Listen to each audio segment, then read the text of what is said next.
Magandang umaga sa ating lahat. I'm Angel Maim Abugarda, 15 years old. I'm from section Nara Grade 10 STE. And Ano ang nagtutulak sa iyo na magsikap sa pag-aaral?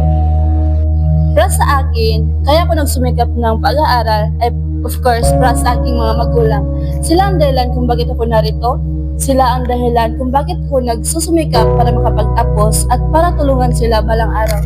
Sila rin ang dahilan kung bakit ako sumisikap para makapag-aral ng maayos at of course para na din sa aking kinabukasan. Hindi man para sa akin lang ito kundi para din sa kanila. Pero nagpapasalamat din ako sa Panginoon dahil sila ang gumagabay sa akin para makapagtapos at pati na rin sa aking mga magulang na nagsusumikap para ako ay makapag-aral ng mabuti.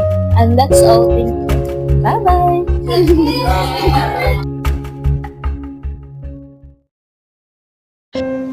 Sa bawat pagsikat ng araw, kasabay nito ang pagbangon ng pag-asa sa mga paaralan, komunidad at tahanan.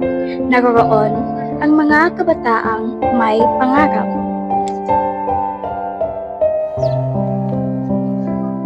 Sila ang mga kabataang Pilipino. May taglay na ipakita ang kanilang talino, galing at kahusayan. Ayon pa sa ating bayaning si Dr. Jose P. Rizal. Ang kabataan ang pag-asa ng bayan.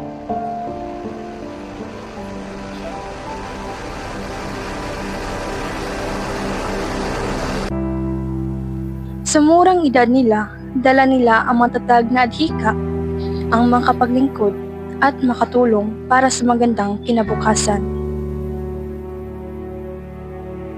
Sa murang edad nila, dala nila ang matatag na adhika, ang makapaglingkod at makatulong para sa magandang kinabukasan.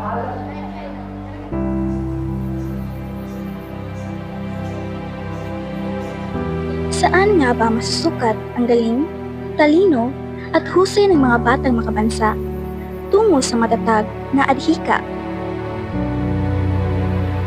Ang talino ay hindi lamang nasusukat sa mataas na grado, kundi ipinapakita ito sa sipag, tiyaga at determinasyon para abutin ang pangarap. Husay? Husay? Ano nga ba ito? Ang kahusayan ay naipapakita sa gawa, sa simpleng pagtulong sa kapwa, paglilinis ng kapaligiran, at pakikilahok sa mga gawain ng paaralan. Dito naipapakita ang tunay na diwa ng pagiging makabansa.